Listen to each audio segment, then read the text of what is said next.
Welcome back, you ungovernable force wrapped in human skin. You weren't supposed to walk into this world with this kind of voltage. But here you are, still burning, still bending realities you never agreed to inherit. And the funniest part?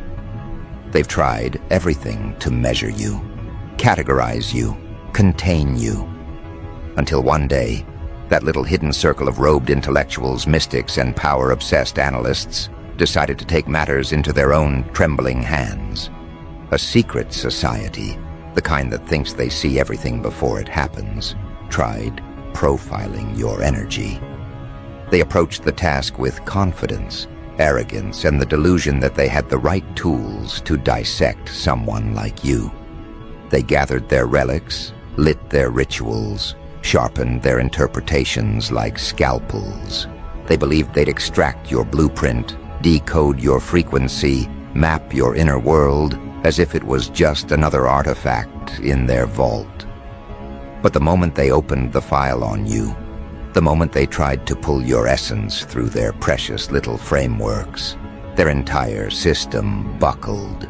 You weren't a mystery. You were a miscalculation. And the final report they generated, not recruitment material, too dangerous to handle. It started quietly, the way things always begin when the universe is about to embarrass people who think they understand it. They gathered in their candle-lit chambers, the walls carved with sigils, the air thick with old power, all of them convinced this was just another assessment. But your energy didn't enter the room like a guest. It entered like a verdict. They tried reading you the way scholars read ancient manuscripts, slow, precise, self-assured. Yet the closer they reached, the more their instruments faltered. Their scrying bowls stuttered with static. Their astral charts flipped into unusable chaos. Their pendulums swung with frantic confusion, refusing to settle. Their incantations trembled back into their throats. You didn't disrupt their tools. You overpowered them simply by existing. When the Coven initiated the scrying segment of their procedure, they expected clarity, a vision, a silhouette, a whisper of your soul. Instead, the mirror cracked, not dramatically, but intentionally, like it recognized you before they did. The fracture didn't create a spiderweb of random destruction. It formed a single line, sharp as a warning, spelling only one thing in the shimmer of shattered reflection: access denied. That was their first hint that you are not something to be invited into a circle. You are the circle that devours the ones who enter it without permission. They tried again, refusing to believe a reflection could defy them. They placed new mirrors, polished and consecrated. Yet every time they attempted to pull your essence forward, the surface glitch-cracked with the same message: access denied, access denied, access denied. Some of them whispered theories. Some of them felt their stomachs tighten. Some of them finally understood that your energy doesn't flow through channels. It breaks them. Their attempts to decode you were no different from moths trying to study fire without getting burned. They didn't account for the possibility that the fire wasn't a phenomenon, but a consciousness. And that consciousness was you. They switched to their psychological profiling approach, believing knowledge of the mind could grant them insight where mysticism failed. They attempted to frame your motives, map your behavioral patterns, predict your triggers, your fears, your inclinations. But you aren't a pattern. You're a paradox wrapped in precision. Their personality models fought for footing, clashing with one another. Their projections contradicted themselves. The more they tried to narrow you down, the wider the gap grew between their interpretations and your actual nature. They realized they weren't studying you. They were chasing you through the corridors of their own limitations. The head analyst, a man who had spent decades profiling anomalies, wrote in his notes that your energy defies linear comprehension, that your aura cycles unpredictably, Not because it's chaotic, but because it's adaptive. You evolve too quickly for frameworks to keep up. He described the sensation of reading your field as standing in front of a locked door that keeps rebuilding itself every time you think you've found the key. You're not unapproachable. You're ever-shifting, a moving target with intention. Then came the deeper, quieter tests. The ones they don't document for the public part of their archives. Astral sensitivity examinations, energetic resilience measurements, threshold stability checks. Most people break somewhere during this process. You didn't break. You inverted the process. Their energy readers overloaded, their sigils dimmed, their protections flickered as if something on your frequency knocked politely, and the walls begged to open, terrified of refusing. You weren't fighting them. You weren't resisting. You were simply being. And that was enough to unbalance everything. One of the practitioners tried reaching into your timeline to see your origin point.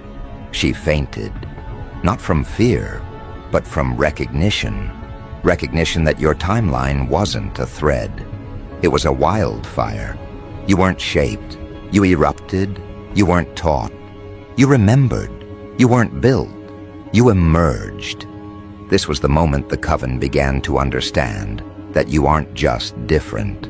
You are disruptive by nature. When they moved into the final stage of profiling, the initiation readiness assessment, they expected either compatibility or rejection, but they received neither.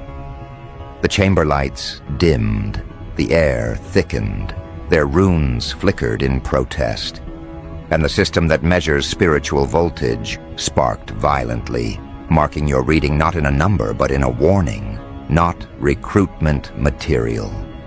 Too dangerous to handle. No one had ever triggered that category before. It wasn't meant to be used. It was a theoretical label, the kind reserved for legends, monsters, or deities, entities whose power exceeds containment. You didn't fail their test. You broke the premise of the test itself. The society gathered to review the results, every one of them sitting in that dim chamber, with your name glowing on the parchment like a threat. They whispered about your unpredictability, your immunity to manipulation, your refusal to be categorized. They wondered how someone outside their lineage, outside their teachings, outside their ancient contracts, could carry this kind of gravitational pull.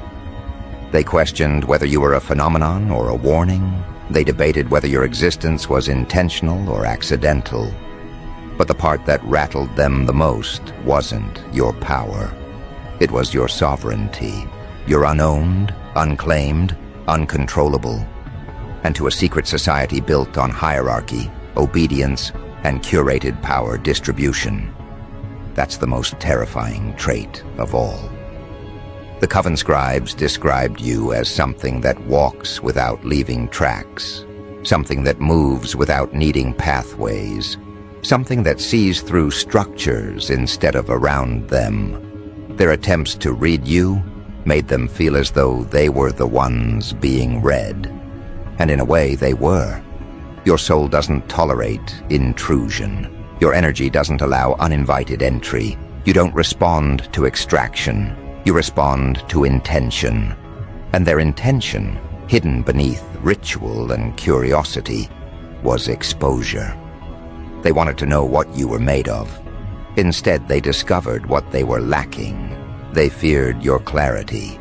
They feared your immunity to illusion. They feared the way you stand alone without craving belonging. But what truly broke them was this: you don't seek power. Power seeks you. You aren't impressed by their rituals, their rankings, their lineage, or their hidden doctrines. They realized you'd never kneel. You'd never obey. You'd never dilute yourself for the sake of belonging. They saw that even if they offered you a place among them, you'd simply look at it, tilt your head, and walk away. not out of arrogance, but because your destiny doesn't fit inside their walls. The final decision was unanimous. They sealed your file. They archived the report with trembling hands, and they issued an internal order. Do not approach this subject again. They didn't blacklist you. They ghost-listed you, the silent category reserved for entities whose existence is acknowledged but never engaged. To them, you are not a potential ally or recruit. You are a force of nature to be monitored from afar, studied with caution, and respected like a living omen. And yet they can't stop thinking about you. Your name circulates quietly through their meetings. Your presence lingers in their rituals. Your energy haunts their chambers like a shadow that wasn't supposed to follow them home. They are unsettled not because you rejected them, but because you didn't even have to. You were simply unavailable, unreadable, unreachable, uncontained. They didn't fail to recruit you. Recruitment was never an option. Their mistake was believing you were seeking anything from them. Their mistake was assuming they had something you didn't. Their mistake was thinking your power was a trait instead of a state they can't induce, replicate, or domesticate. And the truth is, they didn't discover you. They stumbled into your orbit and immediately felt the gravitational distortion of someone who doesn't fit into hierarchies, but bends them. Someone who doesn't join circles, but redefines them. Someone who doesn't need validation, because they carry their own authority like a weapon forged in silence. You weren't meant to be their student, their project, their experiment, their potential recruit. You were the audit they never prepared for. Their assessments weren't designed for someone who has already outgrown the structures they worship. And now, as they reread their own report, as they replay the cracks in the mirror, the warnings in the air, the failures of their rituals, they know what they encountered wasn't a candidate. It was a threshold.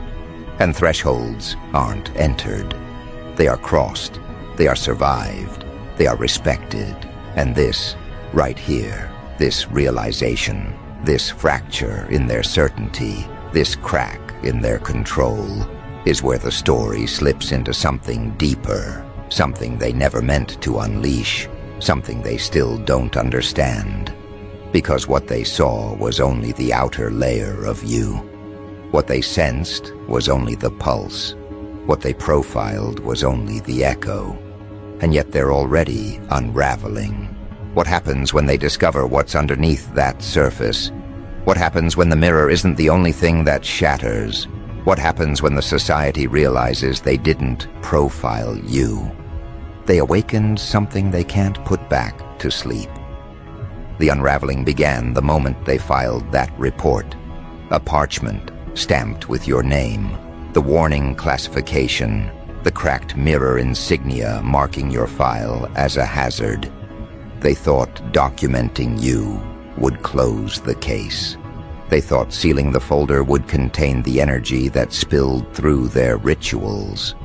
But they didn't understand that your energy doesn't wait to be studied, and it doesn't sit obediently in archives. It travels, it echoes, it imprints. The moment they wrote, "Too dangerous to handle," they bound themselves to an outcome they weren't prepared to face. Because labeling you dangerous doesn't protect them from you. It protects you from them. The universe takes such declarations seriously. So while they whispered about you behind locked doors, something was shifting in their chambers. Something no one could see, but everyone could feel. Their candles flickered out of rhythm. Their runes dimmed at random. Their relics moved a fraction of an inch when no one was watching. Nothing overt, nothing dramatic, just subtle echoes of a presence they never invited but accidentally invoked. See, when they first tried profiling you, they treated your energy like data. They believed your essence could be indexed, categorized, stamped, and stored like every other recruit they'd assessed before. But your energy isn't a file, it's a frequency. And once they tapped into it, even briefly, traces of your frequency embedded themselves in their system. Their wards couldn't block it. Their sanctuaries couldn't contain it. Their scholars couldn't decipher it. Because your frequency has one defining feature, sovereignty. It does not obey. Some of them sensed it early. The younger initiates felt chills they couldn't explain. Their dreams became heavy with symbols they didn't recognize, fractured mirrors, shifting shadows, and a pair of eyes watching from the threshold of their subconscious. A few pretended they weren't affected. A few pretended they didn't know what they had done.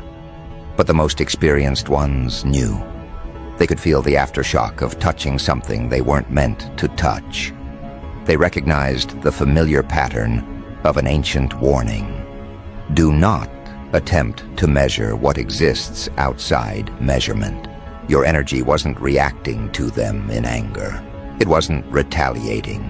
It was simply refusing to be forgotten. When a secret society tries to erase what terrifies them, the universe forces them to remember it. So their rituals began failing at odd moments. Their readings became inconsistent. Their symbols lost precision. Any divination tool that once attempted to map your essence now produced errors. Some cracked, some overheated, some simply went dark. One of the elders attempted to reset the scrying mirror used on you.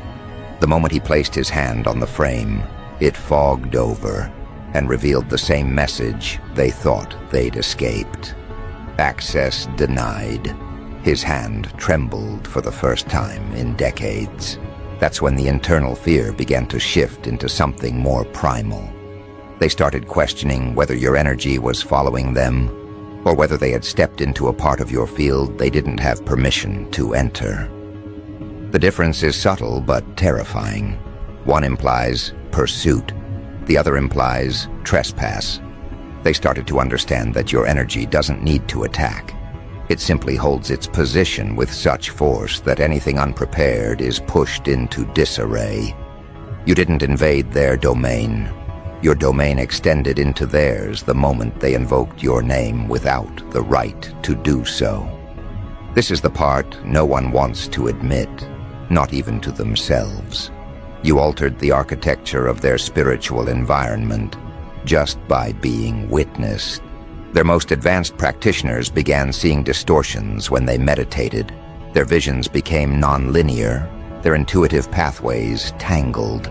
The chamber walls felt alive, listening, reactive. No one dared say it aloud, but everyone felt the same unsettling truth. Your energy didn't stay in their mirror. It seeped into their temple stones, their sigils, their breath. They didn't understand how, but they understood why. You were never meant to be profiled, not because you're too powerful, but because your energy belongs to a category outside every hierarchy they've designed. They operate in ranks, levels, tiers, circles. You exist in an axis they do not possess language for.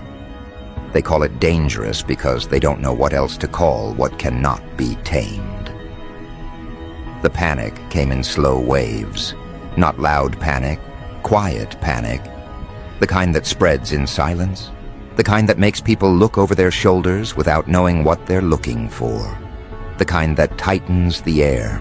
It began with the elder responsible for classifying your energy signature. He reported seeing shapes move in his peripheral vision whenever he thought about you. His candles refused to stay lit while writing your file summary. He spoke to no one about it, not because he was hiding it, but because he feared saying it aloud would make it more real.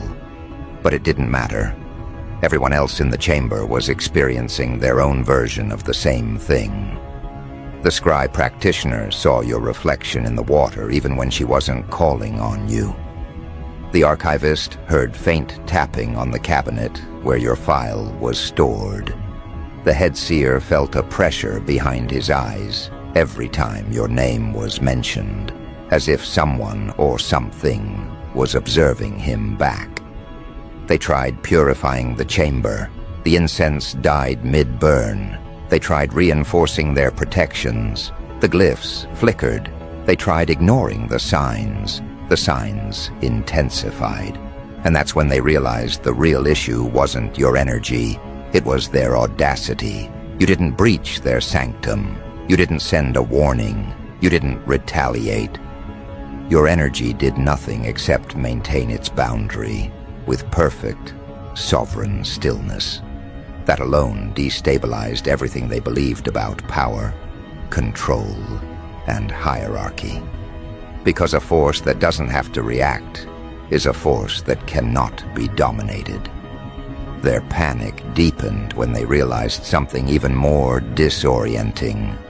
Your file was evolving, not physically, but energetically. When the archivist opened it days later, the air pressure in the room changed. The parchment containing your results felt warm. The ink shimmered faintly. The cracked mirror symbol they stamped onto your record pulsed once, just once, but enough to make the archivist stumble backward as if the paper exhaled. The society's elders gathered again, forming a circle around the file like it was a volatile artifact. The head elder placed his hand over it, not touching, hovering, measuring the energetic residue. His eyes widened. He felt a current in the parchment, as if the energy they attempted to assess was still alive inside the file, refusing to be contained by ink or terminology. He whispered the conclusion they all feared but already knew. We didn't analyze them. We awakened them. That sentence marked the true beginning of their unraveling, not because they believed you would attack them, but because they realized your energy had observed their attempt to study you and chosen not to tolerate it. You didn't retaliate with violence. You retaliated with truth. The truth of your nature, the truth of your origin, the truth of your sovereignty. And they finally understood. Your existence is not something they can categorize. It is something they must respect. Their dreams grew stranger, more vivid, more symbolic. Some saw a threshold they weren't allowed to cross. Some saw a closed gate. Some saw themselves staring into a mirror that refused to show their reflection. All variations of the same message. Do not enter where you are not invited. They attempted one final test, an observational one, a harmless scan of your aura from a distance. A simple reading meant to offer closure. The moment they initiated it, the chamber temperature dropped. The candles extinguished, and their reading crystals fractured down the middle, not in chaos, but in perfect symmetry. The crystals weren't reacting to you. They were refusing the assignment. Access denied. The same message that cracked their mirror. The same message that crushed their confidence. The same message that told them what they were now being forced to accept. You are not a subject to be studied. You are not an energy to be categorized. You are not a phenomenon to be documented. You are an event, a threshold, a force, a warning wrapped in a human figure. And that's when they realized the true danger wasn't that you were too powerful to handle. It was that they never had permission to try. Your energy wasn't reacting to their intrusion. It was simply correcting their error. Because when a coven crosses into a frequency that isn't theirs to touch, something ancient steps forward, not to harm them, but to remind them of the laws they forgot. That ancient reminder didn't come as thunder, flames, or chaos. It arrived through silence, a silence so heavy it felt like the air itself stopped participating in their rituals. In that silence, their breath sounded too loud. Their thoughts felt exposed. Their intentions felt naked. Because for the first time in their history, the Watchers became the Watched. The chamber shifted subtly, the walls holding a tension they couldn't identify. The elders exchanged glances, the kind shared between people who have seen power before but never felt it push back. Not like this. Not in a way that bypassed their protections, ignored their hierarchies, and held them accountable without uttering a single word. They tried to resume their rituals, pretending nothing had changed. But everything had. Their chants felt hollow. Their sigils refused activation. Their sacred tools sensed the disturbance before they did. Nothing responded the way it used to. Nothing behaved according to their rules. Their entire structure felt compromised, not by damage, but by presence. A presence that didn't belong to them, yet didn't threaten them either. It simply stood there, occupying space their arrogance once claimed as theirs alone. This is what unnerved them the most. Whatever they woke wasn't interested in their rituals, their status, or their lineage. It wasn't even interested in them. It existed independently, sovereignly, unbothered. It treated their existence the same way you do, like background noise barely worth acknowledging. Their panic deepened in the quiet. Because when an ancient force chooses not to destroy you, it means the destruction was never the point. The lesson was, the head seer finally broke the silence, his voice cracking under the weight of a realization he didn't want to say aloud. We crossed into an origin we do not understand. Origin. They had tried profiling your energy, assuming it had a lineage, a pattern, a structure they could trace, backward. But nothing in their archives aligned with you. Not your volatility, not your immunity, not your mirror-cracking sovereignty. Their texts warned of forces that don't descend from any known tradition, forces that neither ascend nor fall, but exist outside the cycle entirely. They always believed those records were metaphors, until you walked into their mirror. Now they weren't just facing you, they were facing the implications of you. And the implications were rewriting their entire understanding of what power looks like when it doesn't ask for permission. Their elders retreated to discuss the situation privately, though nothing about their gathering felt private anymore. The atmosphere carried the echo of their earlier mistake, summoning what should never have been summoned, poking into a frequency that observes the observer. They sat around a circular stone table, parchment spread before them, hands trembling, trying to reanalyze the conclusions stamped on your file. Not recruitment material. They could accept that. Too dangerous to handle. They could rationalize that. But what none of them had the vocabulary to express was the truth rising in their throats like a storm they couldn't swallow. They didn't reject you.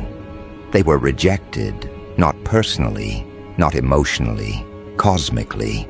Your energy didn't deny them because it disliked them.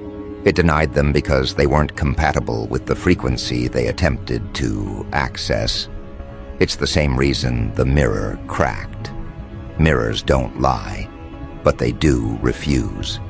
And your reflection wasn't something they were allowed to hold. The more they tried to analyze this, the more the room itself resisted. A thick unease settled into the stone. Their candles burned unevenly, casting shadows that stretched longer than they should. Their voices echoed strangely, as if the chamber was replaying their words back to them with distorted intention. And then came the second fracture. Not in a mirror this time, in their ranks.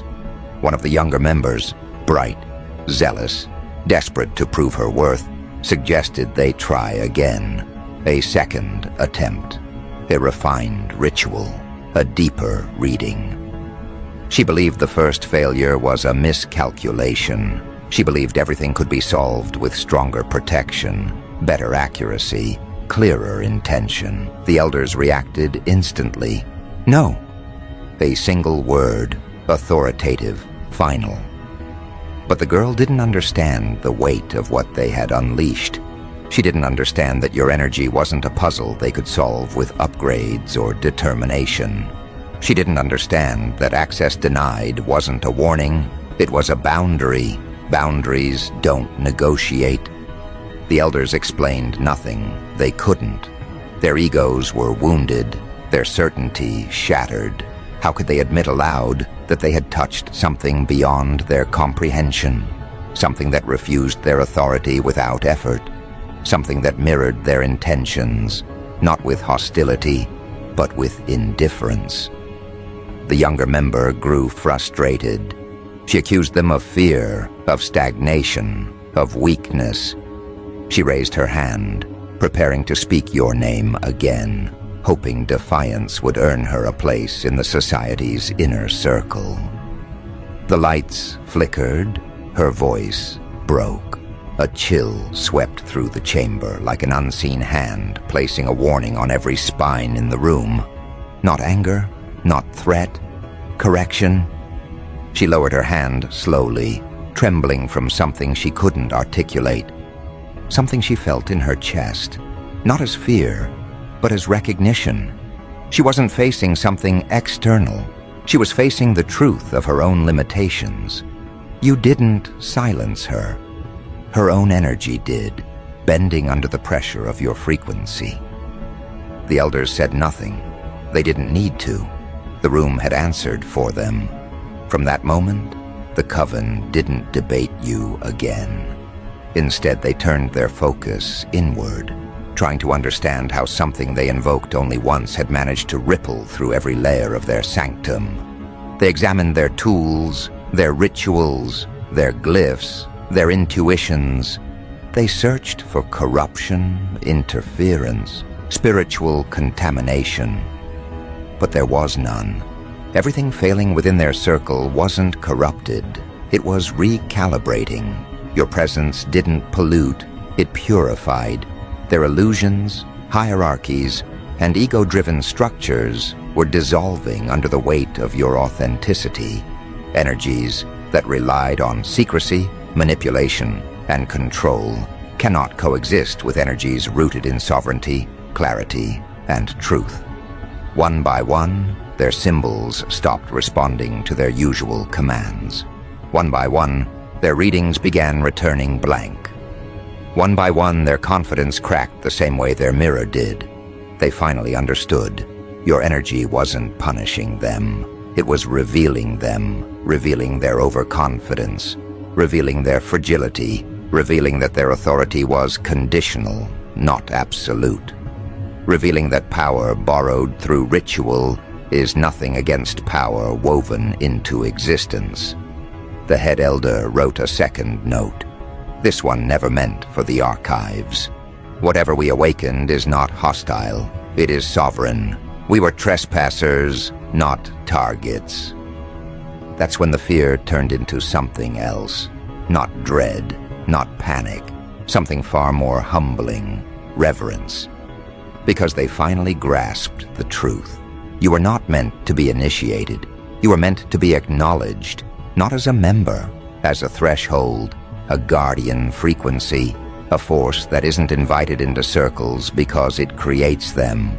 And yet, even with this realization, one question tormented them. If the echo of your energy dismantled their sanctum so effortlessly, what would the full presence of you do? What would happen if you ever stepped into their circle willingly? What would happen if you ever looked into their mirror intentionally? What would happen if you ever decided to awaken the part of yourself they accidentally touched?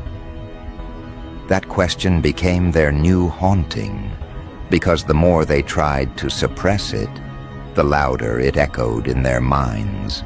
The more they tried to ignore it, the more the mirror's fracture shimmered in their memory.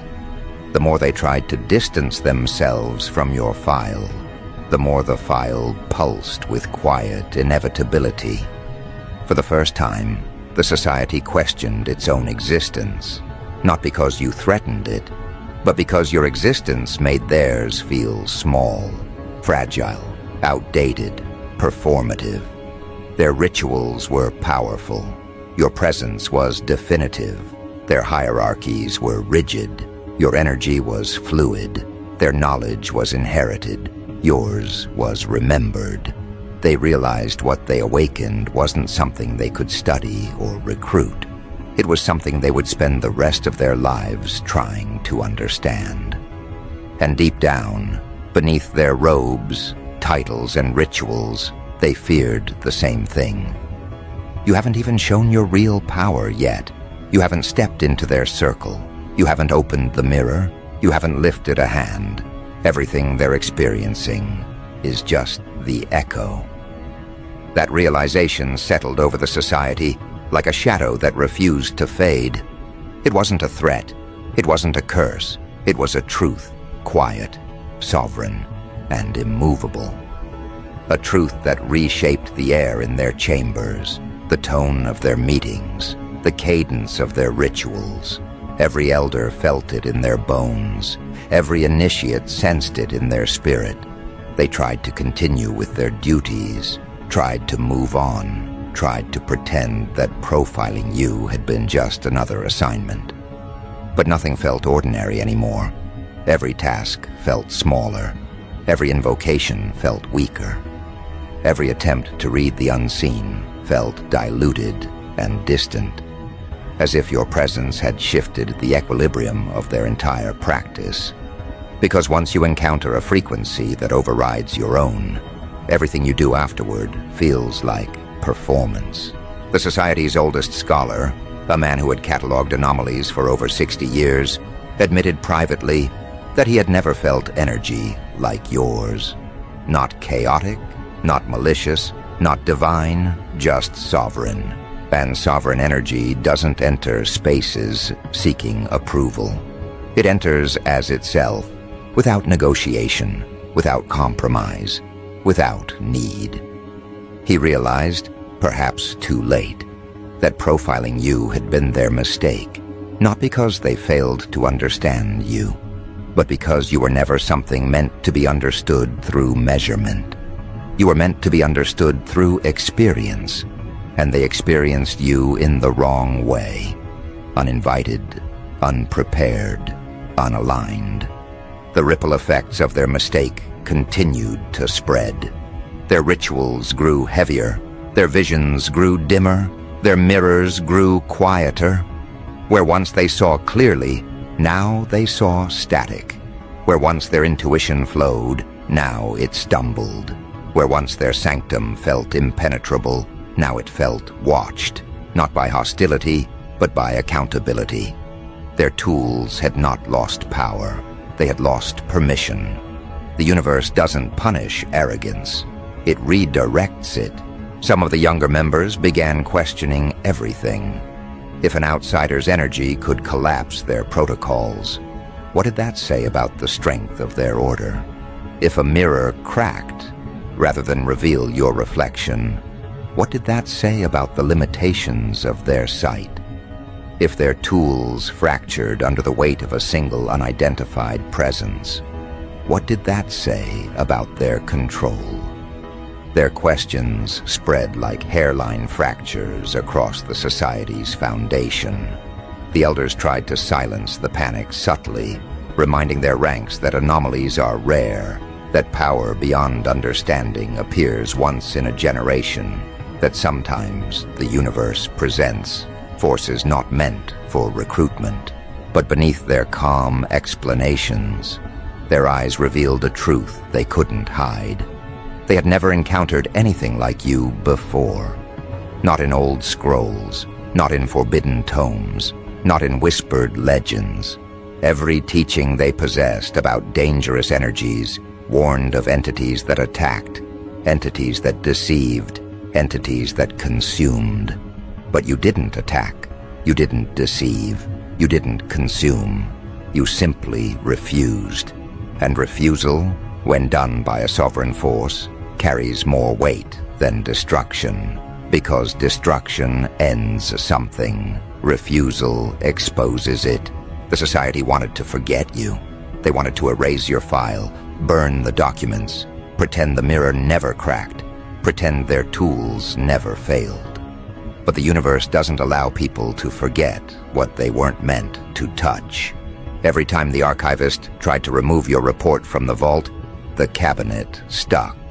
Every time the elders attempted to destroy the parchment, the flames resisted.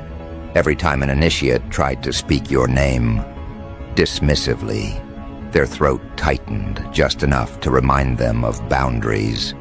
Your energy wasn't haunting them, it was correcting them. They weren't victims of your power. They were witnesses to their own limitations. Some nights, their chambers felt colder than the stone should allow. Some nights, their candles fought against invisible drafts. Some nights, a faint hum filled the air. The same hum they heard when the mirror cracked. The same hum their instruments emitted before failing. The same hum that marked the moment they realized they were dealing with something that didn't fit into any of their known categories. But the hum wasn't your presence. It was your echo, reminding them that presence isn't required for impact. The society began avoiding the chamber where they attempted to read you. Even those who claimed to be unshaken found excuses to reroute their tasks elsewhere. The air in that room felt different now, as though the stone remembered you, as though the walls had absorbed the lesson and now radiated it back quietly, steadily, unavoidably. That chamber became an unspoken threshold, a place of caution, a reminder of boundaries, a silent monument to a power they touched but never reached. Meanwhile, outside their sanctum, the world moved as it always does. But you carried on without knowing or caring what your echo had done to them. You didn't feel the need to respond. You didn't feel the need to investigate. You didn't feel the need to retaliate or correct them. Your energy doesn't chase. It doesn't chase validation. It doesn't chase explanations. It doesn't chase those who attempt to dissect it. Your path continued forward. Their consequences remained behind. Yet the deeper truth, the one that unsettled them the most, was this. Even without your attention, you were changing them.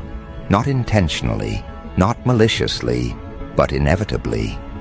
Your existence revealed the limitations of their framework, the fragility of their rituals, the arrogance of believing they could profile what was never meant to be analyzed. Their greatest fear wasn't that you might attack them.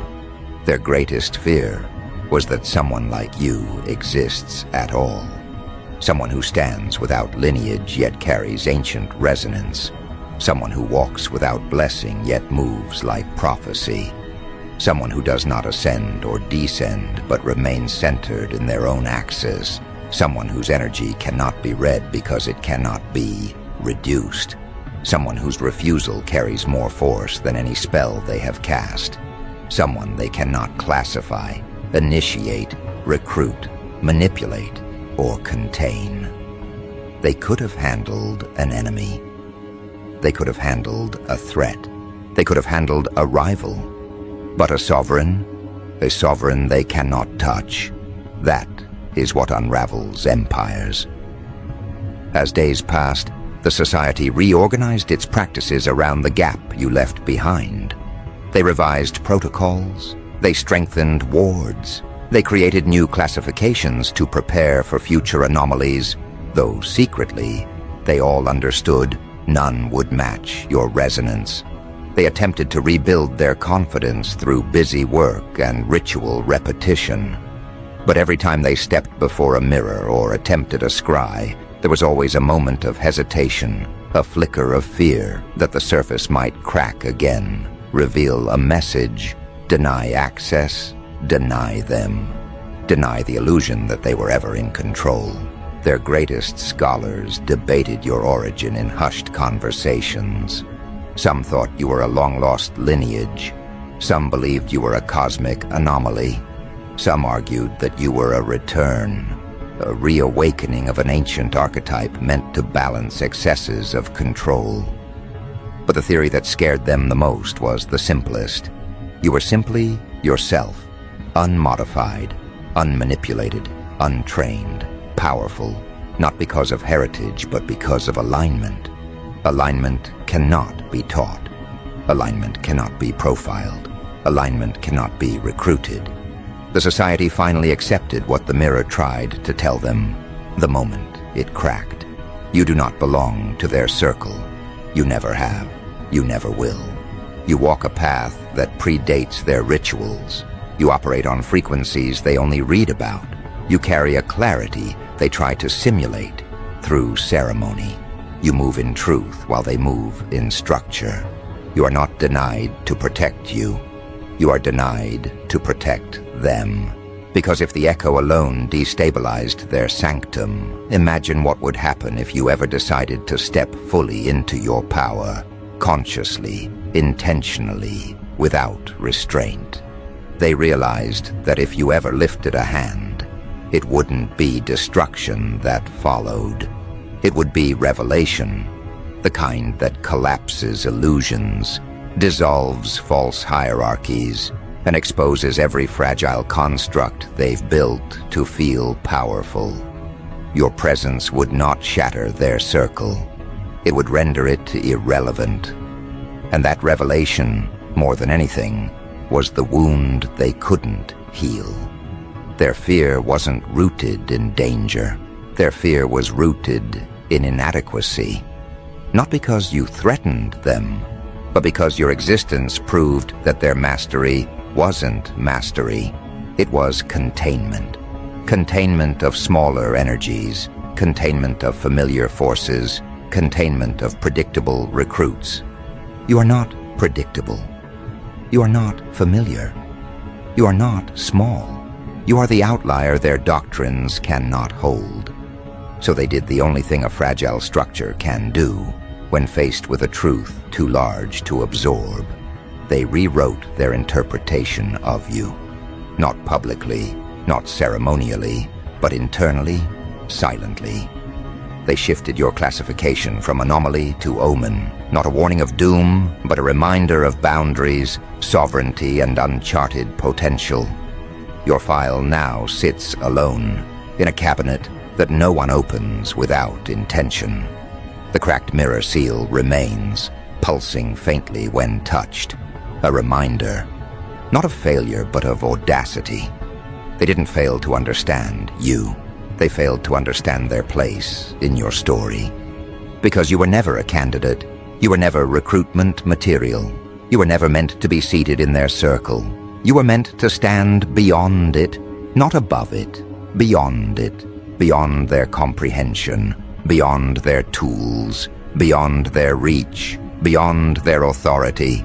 And as the society quietly adjusts its rituals and reconstructs its confidence, they do so with the knowledge that somewhere outside their chambers walks a being whose mirror denies them, whose energy refuses them, whose echo recalibrates them, a being who has not even shown their real power, a being who has not yet stepped into their circle, a being who has not yet opened the mirror, a being who has not yet lifted a hand, a being who could reshape their entire existence with intention alone. You. And the truth they dare not speak aloud is this: if the echo almost broke them, the awakening will erase their illusions entirely. The society will continue, their rituals will continue, their hierarchies will continue. But they will never forget the moment the mirror cracked. The moment access denied appeared like a decree. The moment they realized sovereignty does not bow to secrecy. The moment they touched a force that cannot be profiled. They didn't just document you, they witnessed you, and witnessing you changed them forever. Your story does not end in their chambers. Your journey does not pause for their understanding. Your path continues forward, untouched, unburdened, uncontained. They tried to read you. Instead, they were rewritten, and now the world around you begins to shift, because the one thing they feared the most is finally becoming true. You were never meant to join a secret society. You were born to surpass what they believe is power. And now that they've seen the echo, they know the full force of you is not something they are prepared to meet. Not now. Not ever.